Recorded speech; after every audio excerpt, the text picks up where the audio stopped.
അതെല്ലാരും അല്ല, അത് പറയും, അത് പിന്നീട് പറയും. ഇപ്പൊ മാനേജർ സ്റ്റേജ് മാനേജറും മാറില്ല, നമുക്ക് ഡ്യൂട്ടി ലിസ്റ്റ് തമ്മിലുണ്ടല്ലോ. അപ്പൊ അതനുസരിച്ചുള്ള പ്രവർത്തനമാണ് വേണ്ടത്. അപ്പൊ എല്ലാരും നല്ല രീതിയിൽ സഹകരിക്കുക. പിന്നെ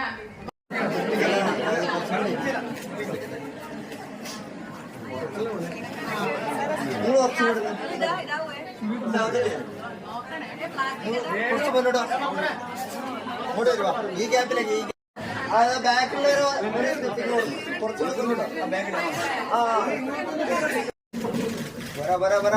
ഒന്നൂടെ നന്നായി തിരിച്ചാ